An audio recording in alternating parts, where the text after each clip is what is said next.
Good evening, everyone. Welcome to Free Flowing Thoughts. Today we have a really special guest who goes by the name of Lisa Bardell. She is a therapist, a healer, and coach, and I can't wait to speak to her. So, Lisa, let's get you straight in. Hi, Elaine. Thank you for passing through. I appreciate you. Let's see what today's talk brings. Always something different every week. Hi, Lisa. Good evening or good morning, wherever Hello you to are. you. Namaste. How are you? Yeah, really well, thank you. Thank you for inviting me. You are so welcome. How's your day been? Let's just get you a bit relaxed. How's your day been? Yeah, it's been okay. I'm just adjusting my camera a little there. Yeah, Take your time. Please take your time. What have you been up to today? I've been writing today. I have a deadline on a book that I'm creating. Ah, I've co-created an offering called Wise Women Rising. There's 12 of us oh, telling our stories. So I'm writing oh, the introduction and my own story.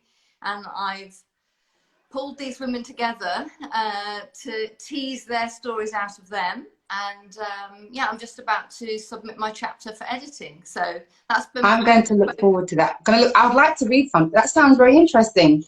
Us women carry a lot in the journey, so it would be interesting to see what you guys come up with. Okay, so Lisa, therapist, healer, and coach. Before I get into all those wonderful details, I always like to start off my talks with who people are and where they come from. So let us know, who is Lisa? Tell us a bit about yourself. Who is Lisa? Wow. I'm a reformed or a recovered alcoholic. So Oh, I used to sort of live a very fast lifestyle in London. I worked in fashion. I was a fashion executive. My partner mm, at the time worked in music, and I sort of lived that life. A lot of unresolved baggage and trauma, as with most people, and a lot of stuff that I didn't realize I was carrying. And I began to awaken. So I would say like a spiritual awakening was bubbling up. The foundations were being formed around 2010, 2011, and I left that industry in 2012. And then I retrained to become a therapist and coach. And the energy healing came a little bit later, actually. I'd already qualified at that point, but I was very, very drawn towards the energetic aspect. Even before mm, that got more spiritual, just understanding that we are energy bodies, that we're energetic mm, beings, that we're energetically interrelating and interreacting with other energies, and everything is energy. So that really mm, appealed to me really immediately as soon as I started actually working with people and mm. feel for what was going on. I'm a very sort of feeling, sensing, very kinesthetic. So yeah, I was drawn to that sort of work. And then I suppose my craft, if you like, my skills, my gifts have just got honed, and they've just evolved over time. And then there was a certain point where I almost died. I had a burst appendix, which was misdiagnosed. So it was sort of all burst within me, which caused Wow. sepsis in my body. And I had a stay in hospital and had experienced quite a few changes within my energy at Mm, that time, and really sort of pulled back and stripped back at that point, and realized that I was still, to a degree, on the hamster wheel.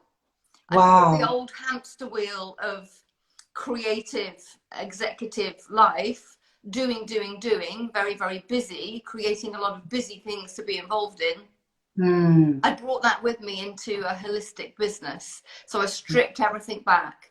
And around that time, my shamanic, if you like, shamanic or channeling gifts were activated.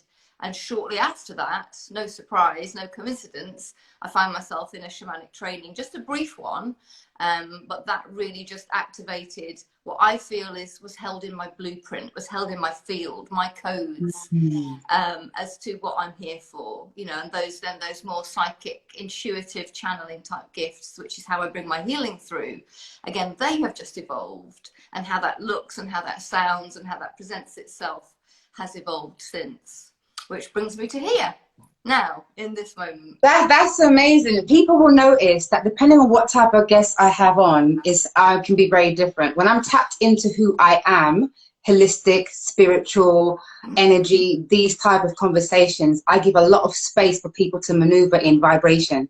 When I'm having a chit chat with Silver, I'm like this. I can't stop. So this is my thing. This is my thing. Wow, I love when people can just flow. And I always ask people who they are.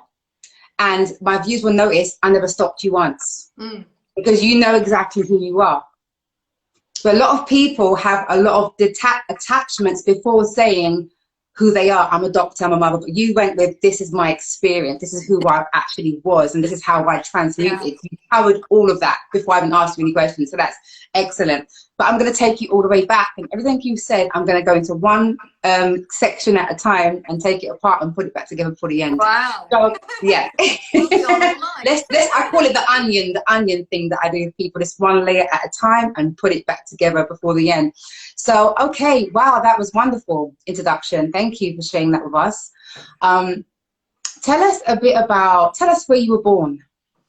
I was born in Stoke-on-Trent, which is sort of in the Midlands in the UK, south of Manchester, north of Birmingham, about halfway between the two.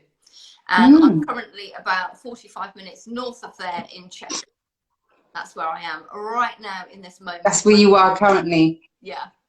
Where are your folks from? What's your origin? Were they all born in London or? No, Stoke-on-Trent. It's all the lineages are all very local, you know. It was, you know, my parents and my grandparents it was, you know, they were local working class people. So I actually grew up, my parents split when I was 4 or 5. So Okay. I grew up, my mother and myself moved in with my grandparents for my formative years. Well, there was, you know, they were formative before that, but from 4 or 5 up until about 8, I lived with my grandparents. Okay. In a little mining village, and that was the village that they'd grown up in. That was the village that they knew, and they travelled very little. You know, they travelled into the local town, which was the town I went to school, which is Newcastle under Lyme, and that was how things were around there. You know, people were very local, and they kept things very local. And they maybe had part of the family that had moved to a different town or city a couple of hours away, but that was it. You know, we were not a very well-traveled, cosmopolitan or educated family, you know. So that's you know, classic sort of working class British. Absolutely. So what was you like as a child? Traumatized. I was traumatized. Would you like to share elements of that if you're comfortable? That would be nice. Yeah, absolutely. I mean, you know, it's who I was. And I look back at some of my character traits now as a therapist who works with trauma.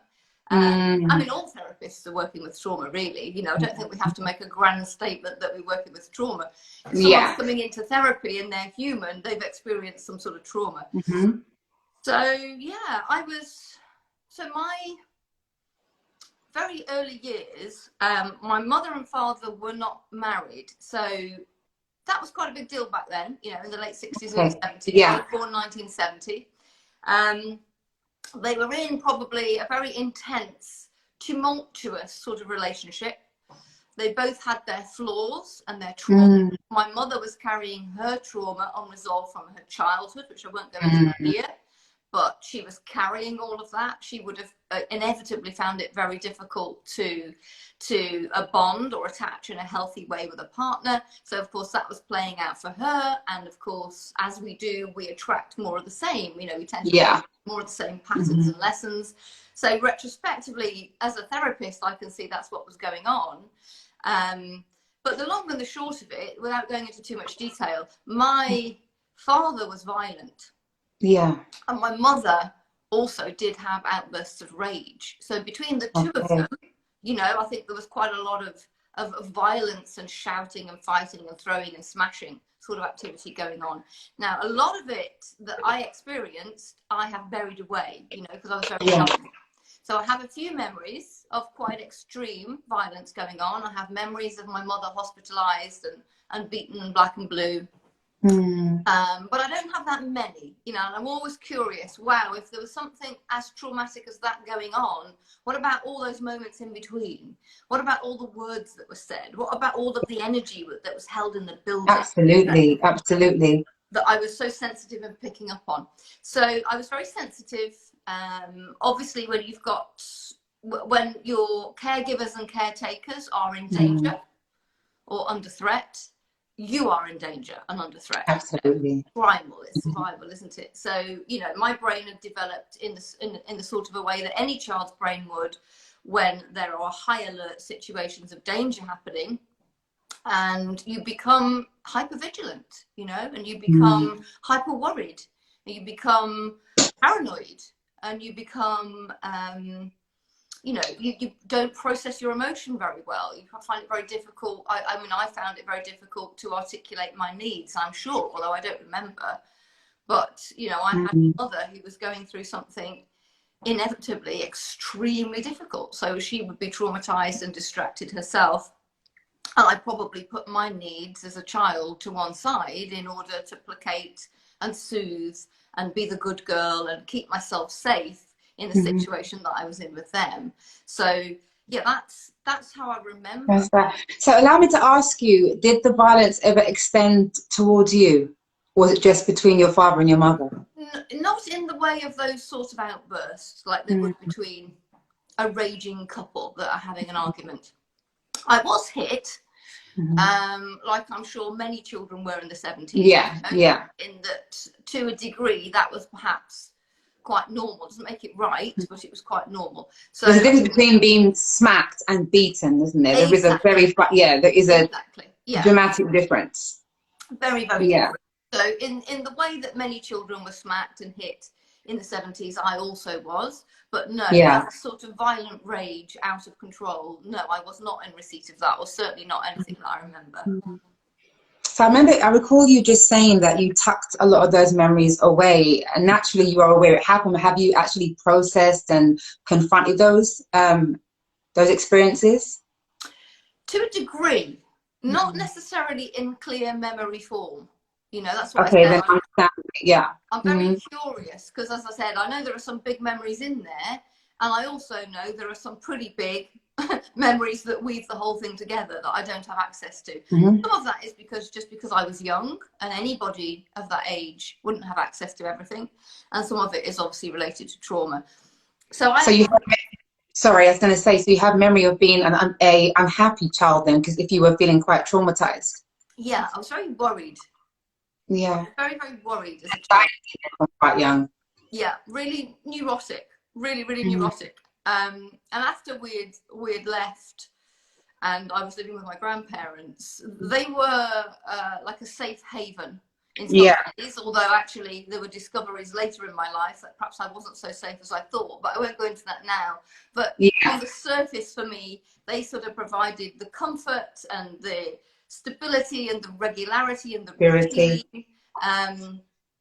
But you know, so I think to a degree my neuroticism didn't fully take a hold until we moved out of there, and it was just my mum and myself living alone. And I think I don't think I slept alone in my bed all of the 4 or 5 years that we were there, you know, up until probably latterly, because I think we moved out when I was about 13. But you know, before then we were very close. We would sit together, you know, single parent, we would sit together cuddling on a little chair together in the evening for comfort, and I found it impossible to sleep. So sleeping, that's a nice memory, isn't it? That's so comforting. Yeah, it's lovely. And sleeping I found really difficult. So bedtime I found really difficult. That's where my paranoia, I used to sit looking for aliens and flying saucers, and I'd be worried that my mum was going to die in her sleep. I used to worry that people were going to die a lot, you know, I was going to lose them. And I worried I was going to die. I was like that. That's interesting. How would you I was going to ask, okay, so I'll ask this instead because you covered that.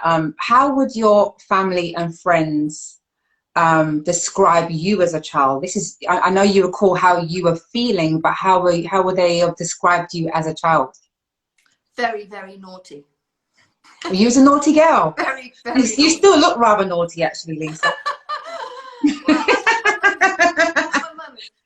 many now. I think you got a secret biker jacket and biker boots, and you know, in your cupboard. That naughty DNA, I guess, is still there. Absolutely, still in the field somewhere.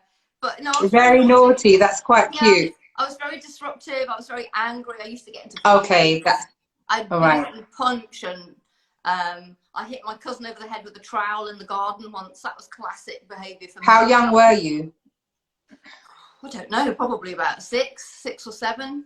Was that you somewhat replaying what you saw a little bit growing up in the household? Was that just feelings being transmuted in the moment? What do you think that was about for you? It was frustration. You know, I'd get very angry. I would find that things were very unfair. If anybody was getting bullied, including myself, I would find it very unfair. You know, I had my Venus is in Virgo, you know, so what I love and value is, to a degree, is what is right, you know, and what is just, and, you know, rules, and we do this and we don't do this. So I think I had a strong sense of morality as a child, ironically, and then of course I used to flip out and become the naughty one. But it was in reaction to feeling like I was being mistreated or picked on, or there were lies going on, you know. Have you outgrown the flipping out? But the naughty side is still great for us to have as we grow older. But have you outgrown the kind of flipping out? I mean, I do people flip out. There's always reasons for that, depending on how we transmute that. But would you say you kind of calmed and mellowed over the years as you study therapy and have clients of your own now? Yeah, enormously. Yeah, I mean, that was all trauma based.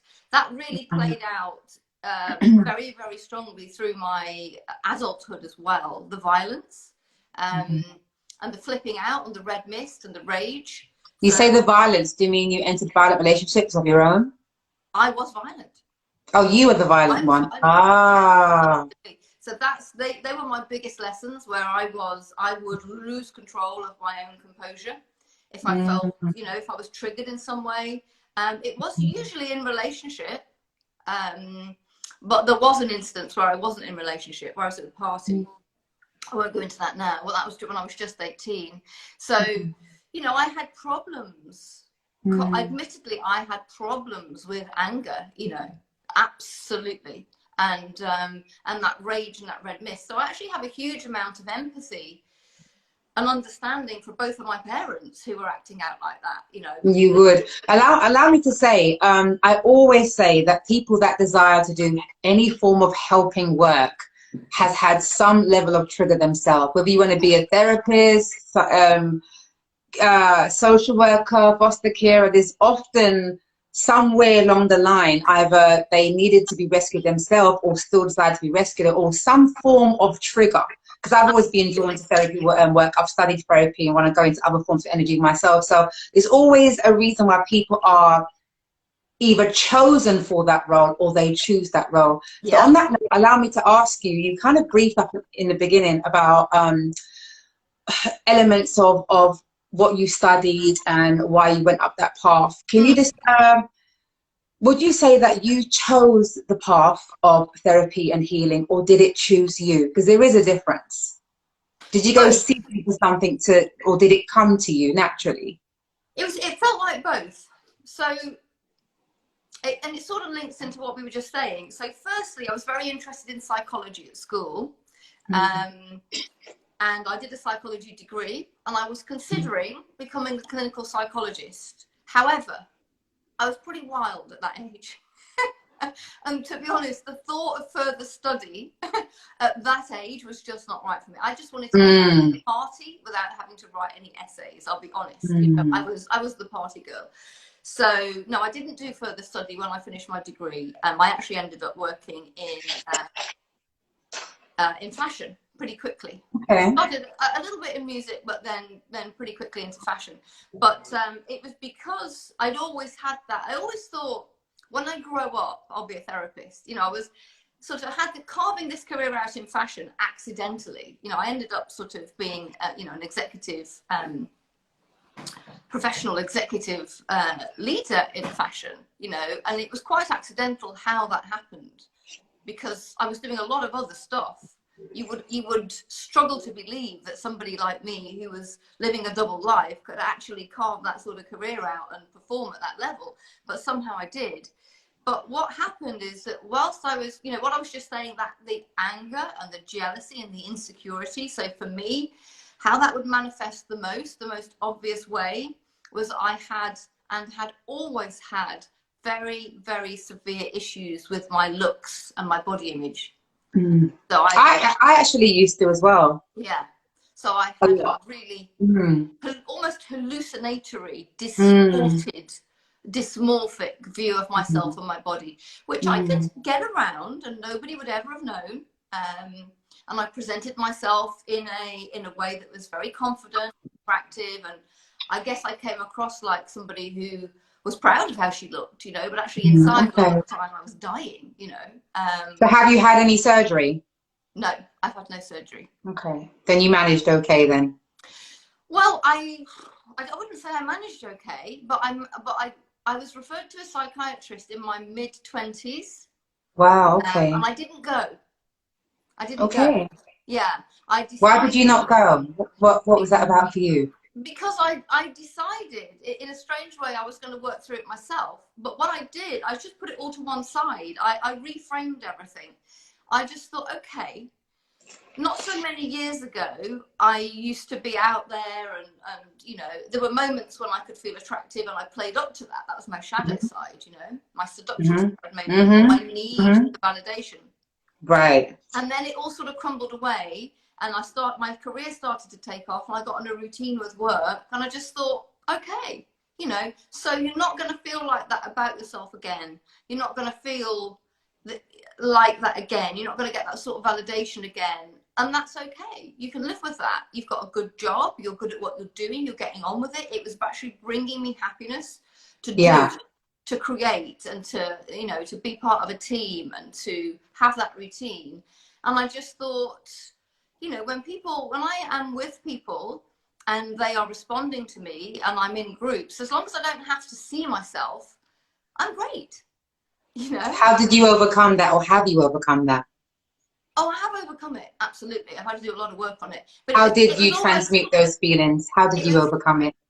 Well, in those days, I just forced myself not to look in mirrors. And I was working in retail at the time, so I had no mirrors. I had one mirror for my makeup, but that was very clinical. I was just sort of doing what I was doing. But like full-length mirrors freaked me out, you know, and I was surrounded by mirrors. So I trained myself just not to look, you know. I would just... Even if I was walking up to one, I just wouldn't look, you know, and it just became... Have you identified where that came from, the root of that to begin with? Yeah, that comes from the trauma, and some other stuff, some other trauma that I don't want to go into here, that I've sort of unbound since. Sure. But it was funnily enough, it was the body image issues which prevailed, and especially when I was sort of training to be a therapist, and obviously we're working deeply on ourselves. It all resurged, you know, all came. Of course it would. It always does. Allow me to ask you before you continue. This is quite prominent. So though you are a trained therapist, you're also classified as a healer. So that leads me to believe that you actually also have spiritual gifts or talents, one can call it. Is that correct? There are things that people, you know, are self-taught, and there's things that are just within one spirit. So would you classify yourself as a spiritualist, or are you into spiritualism? There's all different terms of that. Do you have other gifts? Let's start there. Besides the actual qualifications, do you actually have spiritual gifts? Let's get into that. I do. Yes. You do? Yeah. So just for the viewers, because I know you do, but just for the viewers, I've researched you. Yeah. I've snooped around your pages, okay? Right. And they emerged through... I have had a nice little nose around. It's what I do. It's what I do when I have guests on here. So, because that way viewers can see where we're actually going as well, that you're not just a conventional trained therapist, that you are actually into other realms also. So let's get a little bit into that. Yeah. First of all, let's identify in short terms, so I can ask you questions now at this point. What type of spiritual gifts do you have? Well, I actually still find articulating this aspect of what I do. I understand. I totally get what you mean by that. Quite ridiculous sometimes, because even saying a healer, it's like, well, I use the word healer because it's sort of the accepted term, and actually, you know, it's if people are looking for a healer, then they're going to use the word healer. So I use Absolutely. the word healer. But what does that consist of? Then we can go. I can go into other elements of what I think about that. A few different elements. So just to loop back and answer your previous question. So my training as a therapist was clinical hypnotherapy, advanced NLP and linguistics, and coaching. So working very much to a coaching structure and a coaching model. And then I studied emotional freedom technique to advanced level. And that's how I started on the energy work. Now, once I was sort of reshaping my whole world and being around different people and getting educated in that way, obviously my awareness and my self-awareness and the work I was doing on myself and the shift within myself were, you know, unveiling and unleashing different aspects of myself, if you like, you know, and certain people were falling out of my life and new people were coming in. It's all part of the spiritual awakening process. Absolutely. But where things really started to change for me was shortly after I'd qualified and I'd set up my business. Literally, as soon as I got my qualification, my website and everything was ready to go. I'd been working with probably about 30 clients a month as I was training for free for practice. So I actually felt like I'd got a therapy practice ready to go. So boom, I just pushed the button on my website and I had a business. Wow, that's amazing. Qualifications. And I actually felt, you know, pretty proficient, and this is what I'm born to do, blah, blah, blah. Okay. So then I was looking to train in other things to sort of add into my skills. The energy healing was part of it, which started with emotional freedom technique. But I also trained in meditation for myself, but meditation training, and then the training of other meditation trainers. That was the route that I went down. Okay. And at the time, it was when mindfulness and the neuroscience, like the science of mindfulness, was very prominent, or it seemed to be. Yeah. And I was still very sciencey at that point, because my A levels were physics, chemistry, biology back in the day. So I had that very logical, rational, analytical, very black, white, yes, no, Venus in Virgo. You know, I had that sort of mind. My mind was very strong. So I thought, right, this is, you know, I'm really into the science of meditation. That's what got me into it. I'm going to bring this through for my clients because I believe it will be great for them. Yeah. It actually wasn't so much about me. I can laugh about that now. It was about being able to be of service to others through offering them something like that. But of course, on this course, we had to develop a meditation practice. And because I was trying to be the good girl and the good student, because I can often be not that disciplined, I was very disciplined with my meditation practice. So I went from no meditation, but having done a lot of other sort of processes in my trainings, into suddenly sitting in meditation, using a technique that actually allowed me to feel like a kinesthetic shift in my consciousness almost straight away from using it regularly. So sitting for sort of 20 minutes, half an hour, maybe even longer, maybe an hour, a couple of times a day.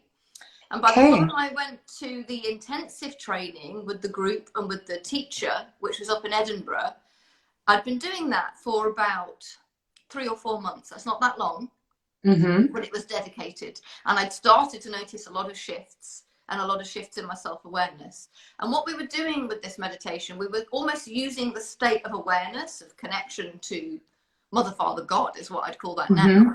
But we were starting to use that as a foundation through which we could be better practitioners doing whatever we were doing by being in that state. And we could cultivate that state within others or assist them to cultivate that state within themselves in order that we could work with that state therapeutically. So that was the basis of it. And we were on a 4-day training, and I had read a little bit about Kundalini Awakenings, but it didn't stick with me because it didn't fit my model of the world. It was too fantastic. Tell us, just as you mentioned that word, just brief us on what that means, so the viewers can understand what that means in short term. It's really difficult to brief on it, but it's a spiritual awakening it's a bottom-up awakening. So it's the energy comes from your root and rises up, and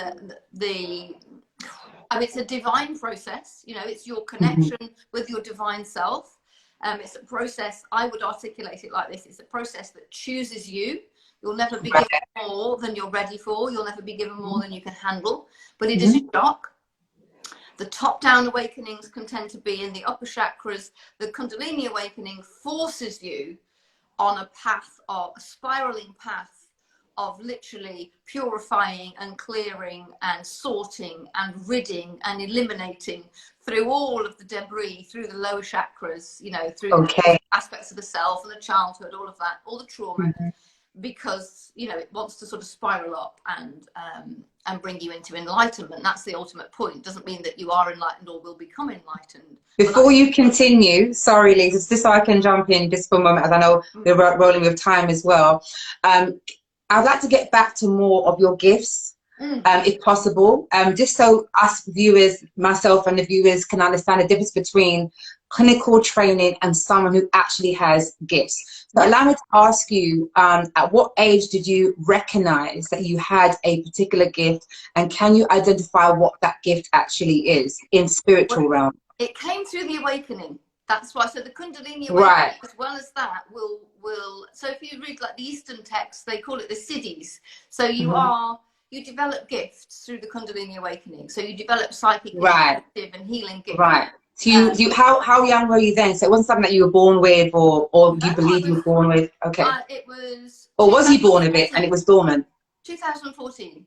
So okay. It was straight after I had done my therapeutic training, and I'd set up my business, and I was working as a therapist. It was all part of my evolution, what I thought as a practitioner. But of course, it was a personal, spiritual, emotional, psychic awakening. What was your experience that brought you to the realization of the reality that you had a particular gift?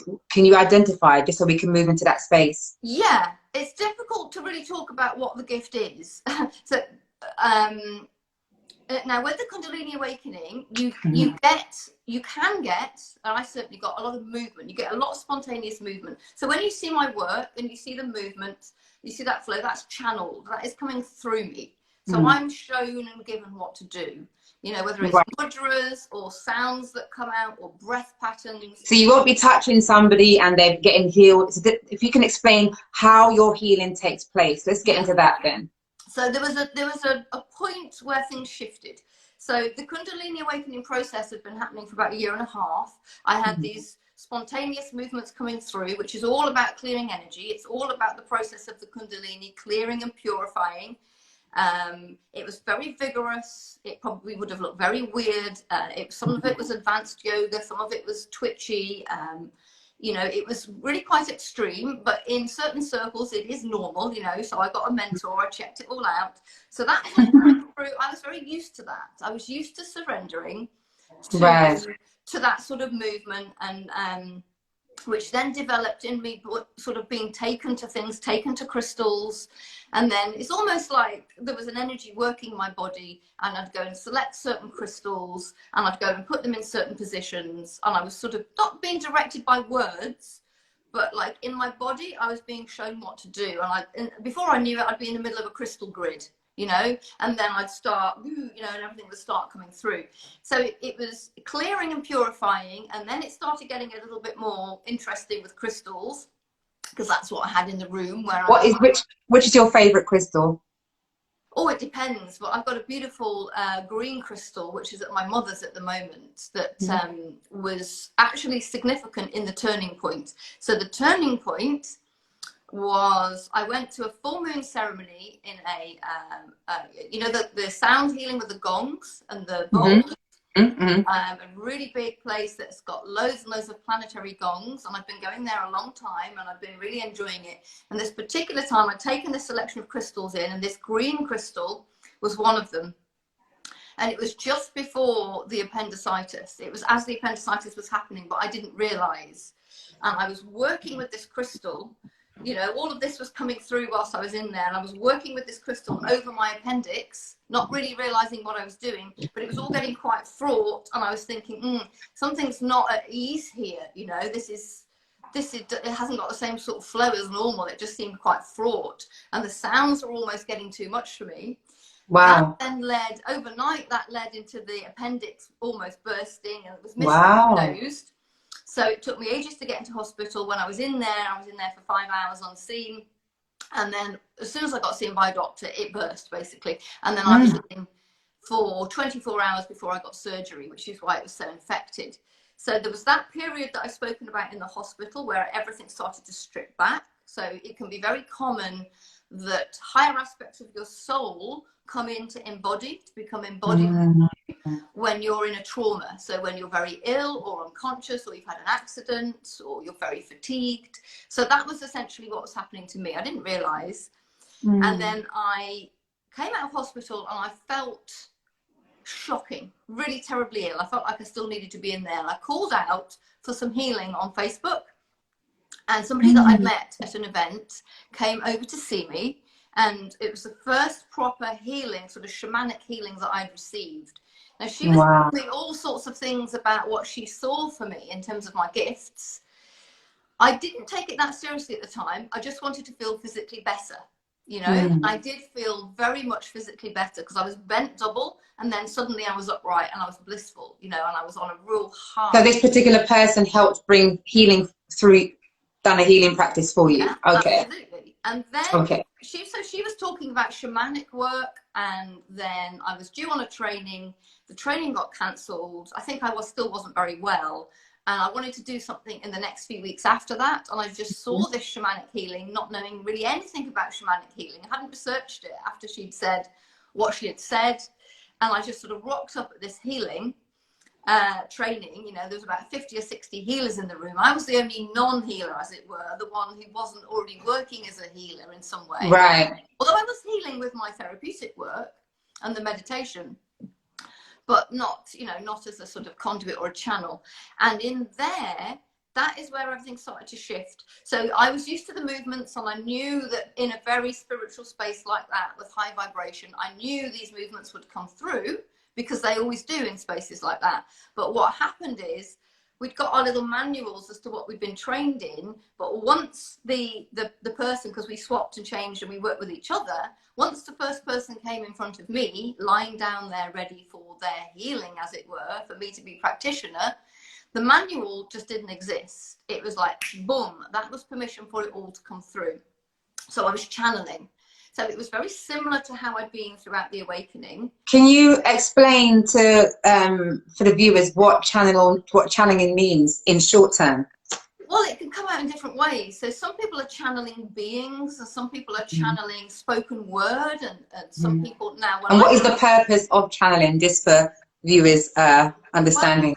Well, it depends what you're channeling. I mean, ultimately, if we're providing a service as a healer, we are putting ourselves in a space where we are there to assist and facilitate some sort of energy shift, or some sort of insight, some sort of activation or awakening or clearing of energy within that person. But there's all sorts of channels. And so basically, for an example, that could be someone that comes to you has blockages, emotional, psychological, spiritual, and you were able to basically remove those blockages via the spiritual channeling. Yeah? It's like the energy work that I was doing before, except supercharged, you know? So it's like saying, okay, we're working in an integrated way. I work as a therapist and coach in the same way, but then when we're coming to really clear those blocks, if you like, or transmute those heavy energies that we believe cause, then I open up my channel, and then I would allow it to come through. So that has refined itself over the years, but to a degree, it's sort of the same. It's like, you know, to start with, in that moment when it first came through, and in the first few months, it was very, very insistent. You know, it was very, very precise. There was a lot of very precise movement. It was very sort of... So would you say, sorry, I've got to cut in a little bit as time ticks and ask you these little relevant questions, forgive me. Would you say then these are practices that's been developed, not necessarily gifts you were born with? It's not. I think there is a clear difference. I would honestly say sometimes some people's gifts are undiscovered. And at times it does take a situation of trauma or cleansing, as you say, to trigger and unleash that dormant gift. And there are times where people can just basically train to develop a skill, but not necessarily a gift. I've known of people that have gifts that has never trained. They actually they do stuff, you know, exactly. And it's never been trained, and they're born with that gift. It's not through training. I have done some trainings, but whenever I do the trainings, I just get my own thing come through. You know, my own thing is what comes through. So no, it's not through training. So was I born with it? I was born with it in my blueprint. You know, it's like there's templates of gifts within us all. And you know, I definitely get that. So yeah, I am the person who was born with those blueprints and those, you know, those templates, but there was going to be a divine timing, I guess. Absolutely. That's what I was trying to fine tune. So in your family lineage, is there anyone else other than you that has this interest or alleged gifts that you share? You're the only one. No. In every family, there's always one. Not that I know of. No. Yeah. So let me ask you, I'd like to go into a couple more areas before we get to the end of this talk. Firstly, based on the individual, when you are quite individualistic, especially when you're into spirituality, and just for viewers who don't know, there is a big difference in spirituality, spiritualism, can't find my words today. There is good and bad elements of spirituality. Not everything spiritual is of good. So one can question, not necessarily me, but for those who don't understand also, the rituals that people practice, depending on your culture and where you're from, can be seen as the norm, and sometimes can be questionable. So with how you orchestrate your rituals, is there any kind of witchcraft that is implemented in how you know? Okay. No, I had to ask that question because it's just what I always ask when it comes to these types of topics. The opposite. So it's not sorcery, it's not magic. So anything, I don't even use my talents or gifts or skills to even try and manipulate my own reality and to things into my reality. I will not do that. I surrender all to God. So for me, it's all about pure source. Light, from Mother, the light Father, source. God, the true living light of Mother, Father, God. Light source. Yeah. And everything, I ask that everything that I connect with only be energies or only be beings that are in full alignment with the truth, with the true living light of Mother, Father, God. So, and everything that I would intend for a client or for myself is surrendered. It has to be in alignment with divine will. So, you know, I might set things up that I might want to create this, you know, let's say the book, for instance, which I want to bless. I want to bless the book, and, you know, for myself and for the other women that are involved in that.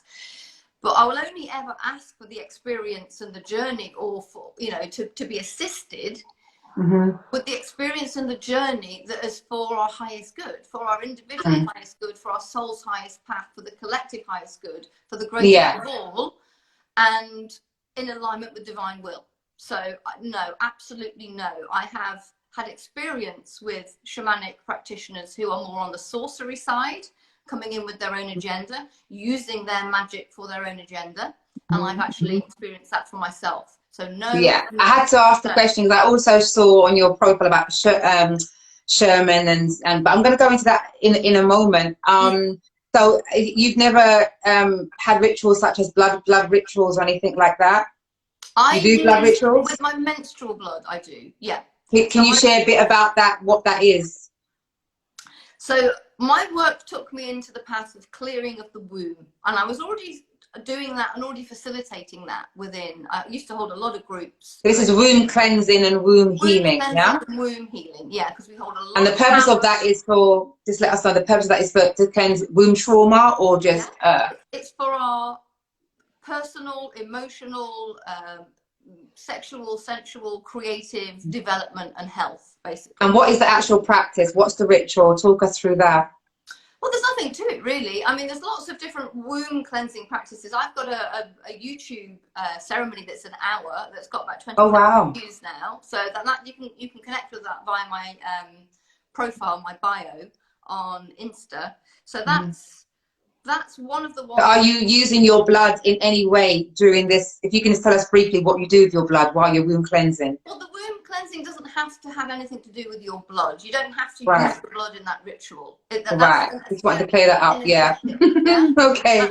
So you don't have to do anything with that. But when you're, so the first sort of training that I did with the womb was a shamanic training, and it's called Okay. the Mune Key 13th Rite of the Womb.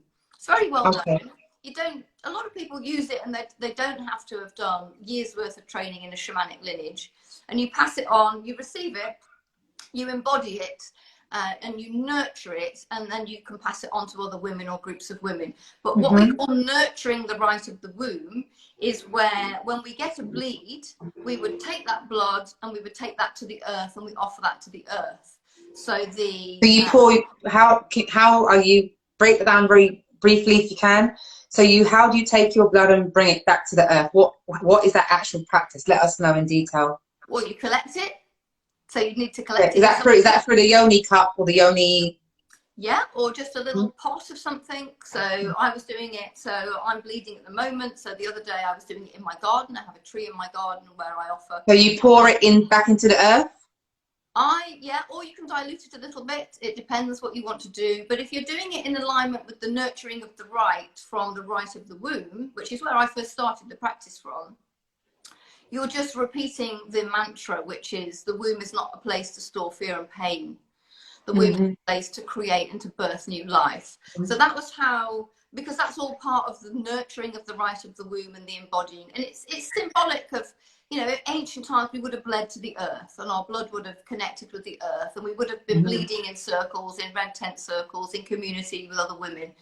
And it's an offering. It's a very, very rich offering, because, you know, the blood is very rich. So giving it back to the earth, what is that doing for us as women, or to the earth? Just let us know what that means. Well, it depends what you think and what you feel and what you believe about that. It's not really because for a lot of people, they've never heard this before. So I'm always asking questions so that people can get clarity. For those who's never heard of it, who can then go onto your page and research it and look you up and see how all this is done. So I personally find it, so I don't use the rite of the womb anymore, but I still usually, most months I will honor in this way. So if you think of when you're releasing from your body and when you're in spiritual healing and shamanic healing, you know, there's often a lot of contraction or coughing, or, you know, you produce phlegm, you can get sort of snotty nose, eyes. And the womb, when you're in womb healing, or my womb healings, often get womb contraction, and women will often bleed there and then, you know, or a day or so after the session, even if they're not actually due on their bleed. So it's a very powerful way that the body releases old energy, releases old imprints, toxins, whatever you might want to call it. So you're honoring. What I do personally is I honor the month. I honor what I've experienced in that month, and I honor what I feel that I am releasing, and I use that with words. So for me, my rituals are very word based. I speak. okay. So they're very word based. So I honor what I'm releasing and give thanks and gratitude for the experiences of the people who've been involved or catalyze those experiences. And then after that, I will then speak to what I feel ready to embody, to embrace, to call in. So it's a two-part process. So that's how I personally use it. And for me, it's just symbolic. It feels enriching, it feels very grounding, it's very earthy, it keeps me connected to nature. I would do it barefoot. It just feels very natural. Oh yeah, I'm very barefoot. Well, Lisa, take a moment to grab a drink or glass of wine whilst we kind of say hi to the viewers and read the one comment that just popped up on the screen. Yeah, take a moment, take a drink, wine, whatever you like. So let me get my 2020 vision going on, or I can't see a thing. Intuitive fertility coach. Okay, Lisa's work is amazing. I've been to her womb ceremony. Oh, that's amazing. Hi everyone. It's quite intriguing, regardless of, yeah, it's quite intriguing. Just sending waves back to those who sent waves out. Okay, so wow. What in regards to your clients, if you can brief us on what gender do you tend to work with more, males or females? And who comes with more trauma based stuff, men or female? You know, males or females? I can imagine it's females, but correct me if I'm wrong. I'm working mainly with women now. You'll see, you know, if you look at my so that's your target audience anyway. Okay. You know, it very much looks like it's geared towards women, and to a degree it is. But I traditionally, before, as a therapist and coach, I worked with men. In fact, in my London practice, I was working probably with 50% men. So I still do work with men, but it's usually those who have perhaps got to know me through my work, have seen it on Facebook or whatever, and they've already tuned into it, or I've met them in community somewhere. I don't tend to get a lot of inquiries from men, you know, sort of in the same way that I do from women, because it's usually what I'm doing and presenting is catching the eye more of women. But in terms of trauma, I wouldn't say. I mean, I don't think it's gender specific, to be honest. You know, I've worked with very, very deep trauma. Some of the biggest tears I've seen in my sessions have been with men clients, with male clients. That's what's needed. But obviously, women tend to feel a lot more prone to coming forward. I have an interesting question, a curious question as well. I feel if you're very individualistic, regardless of what form of, you know, life or work that people do, but especially in your lifestyle, do you find that you're more of a loner and not so much a socialite, or do you have large circles of friends? Because sometimes people see spiritual people or people that practice what you do, you know, strange or eccentric or weird, or what's your thought? Or have you found your tribe? Have you found your tribe now? You know what I mean? Yeah, a bit of both. I mean, I'm pretty introverted. I used to be really extroverted, or I used to come across really extroverted. And even on the personality tests, I was very highly extrovert. Now I feel very introverted. I really, really like my own time and my own space. And obviously, you know, as when we moved into lockdown, I noticed hardly any difference, because it's like I'm really, really happy in my own company. So see, that's very me, extremely me. Yeah. Oh, you know, I love it. But the thing is, it's because I have the comfort of connection. So I've got a tribe. Yeah, I've got a global tribe. I've got some really good friends who totally get, you know, what we're about, what we're doing, where we're going. And so I feel a really high degree of connection and community, especially in lockdown. And it's really... That's amazing. Yeah. That's good to know. That's good to know. So now I'm not out partying, that's for sure. No, you know, sometimes you can be a popular person and a likable person, but at the same time, you know, people can still be loners, because as much as I'm quite a social person and I'm a people's person, everyone knows I love my own company a lot. I love it. I have that balance where difference between being alone and being lonely. When people identify that, they would understand. Yeah. So I'm gonna throw some, like, I read one of your posts that speaks about people that ask you which are your favorite rituals or practices. So I've listed a few that really stood out to me. But before I go into that, I'd love to get some clarity on what is all this Mary Magdalene stuff. Every time I go to a spiritual page from depending on the cultural background, I keep seeing Mary Magdalene practices. Please enlighten me, because I read you. I have to brief you on this. You mentioned about Mary Magdalene going to the black, that led you to the black chamber and turning into. Please brief me on what happened. Did you have a shape-shifting moment? Did you transform? No, that was that imagination that you're talking about. Because I was like, that wasn't me. No, that was a ceremony that I held last night. So I've just started up some free ceremonies. I'm going to be doing them every month. Last night was the launch. I don't think that was the one I saw. Was that the Mary Magdalene one? Oh, right. Yeah, okay. It was a reflection from one of the women last night in the group. So I had a space where. So with Mary Magdalene, I just feel, you know, these are like the codes and the keys that we hold within our field, you know, a little bit like these gifts that we have. Right. So what happened to her? You speak about turning into many black, let me just see what it is, black rose petals. Yeah, she transformed into many black rose petals. Was that her imagination? What happened? In her journey, yeah. So when we're it's very shamanic, you know. It's like a journeying. Whether I mean, I was using the drum for one of the transmissions, and then for the other transmission, I was just channeling. So what is Mary Magdalene? Let's clear that up. What is that about exactly? It's an energy of the divine feminine. So an energy, essence of the divine feminine, of the, you know, the sort of the rising and the healing of the feminine. That brings us back, and very connected to the womb, and very connected to bringing us back in, you know, clearing our wounds of the headache and the pain and the suppression, and having our voices dismissed, and, you know, the witches that were burned, the medicine women that were persecuted. It's really about just bringing us back into our true power, our true voice, you know, so that we can ripple out more love, you know, ripple out more love, more truth, be more authentic to ourselves. So Mary Magdalene is an energy that many sort of connect with in that way. So I was, I keep seeing these posts with people that has a veil on, like Mother Teresa, and they speak of Mary Magdalene. I'm thinking, what is this all about? Didn't have the time to do a thorough research, so I thought maybe you can clear this up for me. I'm going to still research it. Well, people present themselves differently. I don't know. I keep it pretty simple. I don't claim to be a channel of Mary Magdalene or the voice of Mary Magdalene. I just facilitate through intention and through my own divine connection.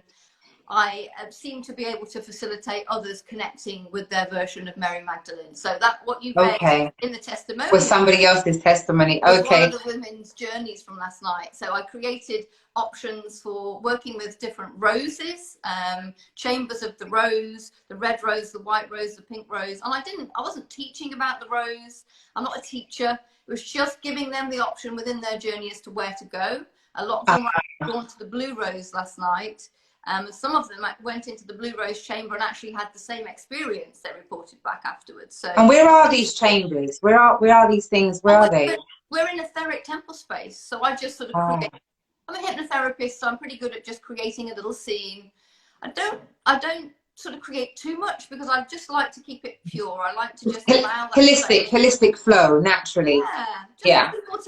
Just because once that transmission starts to come through, people will just journey. You know, they go very deep, and a lot of people have deep journeys that are very visual sometimes, or very kinesthetic, or they really sort of feel that energies have been moved and changed, and they'll get insights and maybe messages.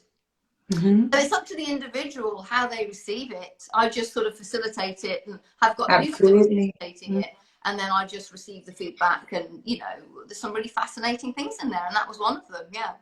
So what's your thoughts on astral travel and out-of-body experiences? Do you delve into these practices yourself? So I've lost you. I can't hear you suddenly. There you are. Sorry, go ahead. I don't try to astral travel. I mean, I guess obviously I'm working. You do it sleep naturally on your sleep, but some people actually, for those who don't know, have a practice, form a meditation, and have an out-of-body experience and literally leave their body. And those who understand it, maybe research it. So I wonder whether you intentionally have these practices. No, that's not something that I focus on at all. But working multidimensionally, obviously, you know, you are obviously in different places, and you are, you know, you are doing different things in different places in, you know, in parallel timelines. That's sort of how it works, I guess. But no, I don't have an astral practice. You know, it's not something that I've been drawn to. That's good to know. Everyone kind of sees it a little bit different. Everyone has a different thing. I'm going to ask you a very bizarre question, but it's intriguing all the same. When you've had these channeling experiences, or you were having this, you know, when you're doing the movement and the all this kind of stuff, because I've watched some of your videos, have you ever had an orgasmic experience, even unintentionally? Does it ever get quite sexual? Yeah, absolutely. I know the difference between someone who's naturally quite sensual and someone who isn't. So that's a natural trigger for you. Interesting. Yeah, well, the Kundalini Awakening is going to do what it needs to do to clear energy. So what I used to get was, you know, it's moving you in ways that you can't move yourself. So it's moving muscles deep within you that you have no control over. You could not possibly consciously move them.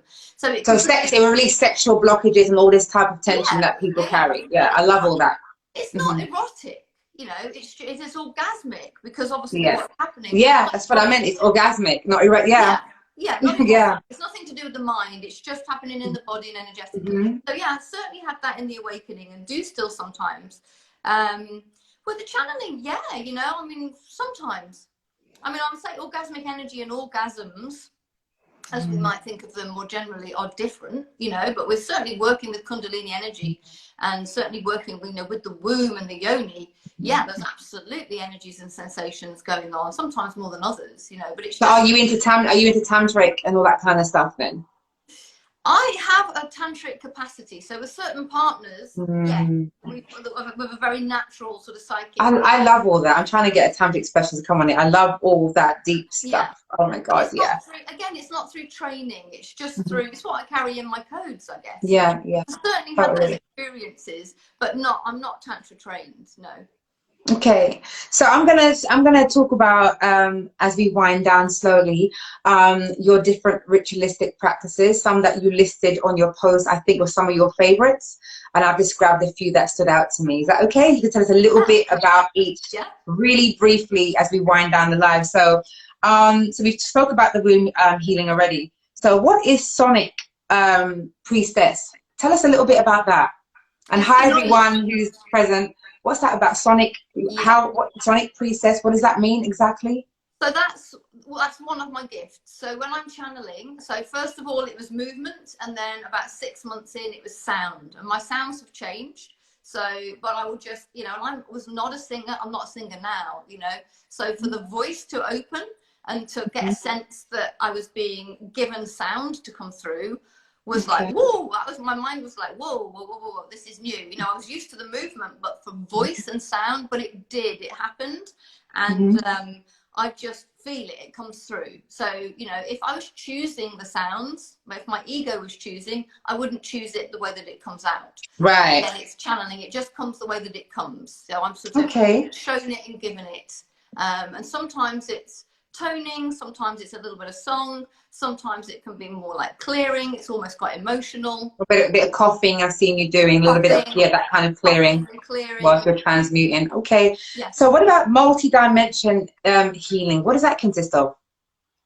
Well, that's, I guess, what I'm doing. You know, it's like if we are working energetically and multi-dimensionally, it's like saying, you know, when we're looking at root causes in this life, like trauma from when you were 3, it's just opening the remit and saying, okay, well, what was happening in past lives, in karmic situations, what was happening in your mother's lineage, generations, generational, yeah. You know, and then using, you know, if you're working with higher dimensional energies, it's multi-dimensional. So that's what that means. It's just that we're not this linear 3D realm in the way that we work.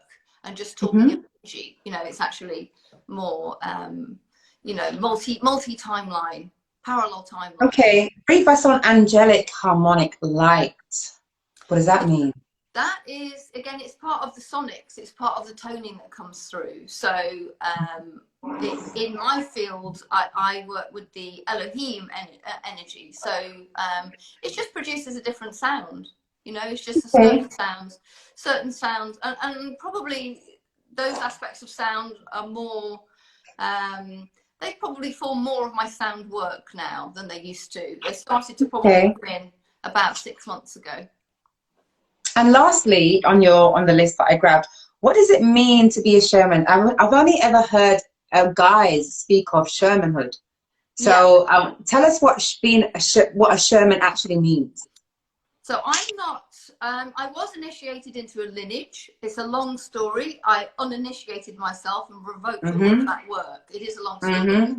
So tell us what it actually means and what some of the practices are. For me, it's nothing about practices. It's nothing about earth-based shamanism or lineages at all. It's to be a conduit for higher energy. And it's to be able to work with those energies for the well-being and the health. So is it a form of channeling dead people or deceased people, to put politely? No, okay. No. Okay. So yeah, so it's nothing to do with, so I don't call myself, you know, a shaman. It's more galactic, celestial. But the shaman for me, it's like the conduit, the channel, you know, the hollow bone where the energy comes through. It's more about that. Okay. Excellent. And lastly, guys, in the comments box, if there's anything you'd like to ask Lisa, please feel free. Please feel free. Sorry, okay, don't die, battery. Okay, so really quickly, 2 last questions before your battery dies. The first thing is, can you give any tips briefly to viewers in how they could potentially do any form of self-healing? Whether you know, we talked about the womb, but even if it's spiritual cleansing of trauma, one or two tips where they can begin to, you know, journey on self-healing? Yeah, as a beginning, I would say open space for yourself. So you are saying, okay, I actually want to bring through some energy for self-healing. I want to shift something. I want to inquire about something. Set some time aside for yourself. Create a bit of space. Have some music playing. Maybe get your incense or your crystals or whatever, and ring that time for you. Then I would tune into, okay, what is it that's feeling like a problem or feeling stuck or a looping pattern that's bothering me, and just tune into that. How does that feel? So I'm trying to get to the essence of the actual feelings, like the sadness or the depression or the shame or the guilt or the fear or the terror. And what, you know, how does it hold you back in your beliefs? What beliefs have you formed? You know, like not good enough, I'm not clever enough, or, you know, men are dangerous, or the world is a dangerous place. You know, they're very, very basic ones, you know, but, you know, that like the core belief is ultimately that we're not good enough. So just articulate that. That's what I would do. Write it down, articulate it, get in touch with it. Notice where these things are in your body. You know, if you're holding shame or feeling shame or fear, where is it? How does that feel in your body? Articulate that. And then simply, you know, maybe you want to move, maybe you want to dance, maybe you want to just listen to music, maybe you want to meditate, you know, and you might find that actually intuitively there is just a little bit of a flow that comes through. But, you know, movement and sound and rhythmic movement is very, very good for shifting energy. So I think the intention plus some music plus some movement, sound or toning, all of those things are very, very powerful. But, you know, it's firstly, it's your own intention that you want to look at something within you, you want to inquire about it with love and witness it, and you'd like some resolution or some shifting or some insight on that. Simple as that. And how that manifests itself in that space that you create is obviously going to be very different for everybody. Okay, that's it. Unapologetically, guys.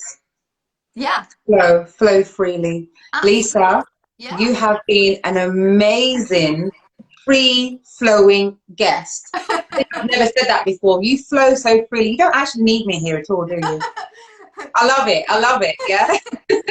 You are a real conversationist. That's what I classify you as, a conversation. I love it.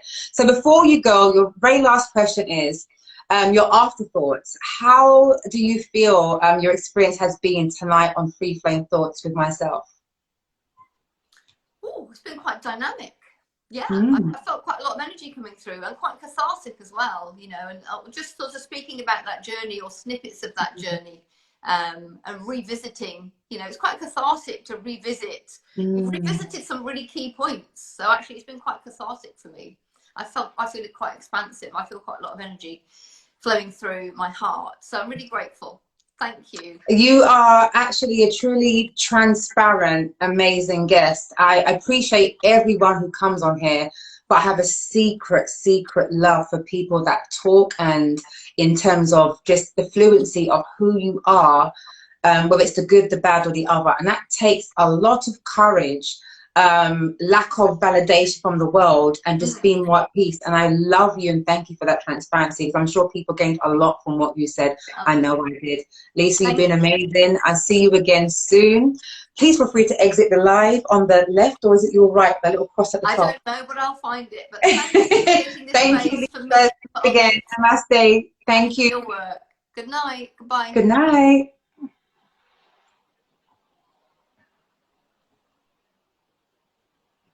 Guys, that was amazing. That was amazing. Wow. Guys, thank you so much for joining us tonight. I definitely found that quite an intriguing conversation. For those of you who are not following my page, please, you know what to do. Press the follow and share. Tell your friends about the page. If anyone would like to have a live talk with myself on any subject, any topic goes as long as it flows, inbox me and I'll make it happen. As for next week, I'm going to be absent. I believe I'm going to be absent according to my diary, and I'll see you the following week. Peace and love.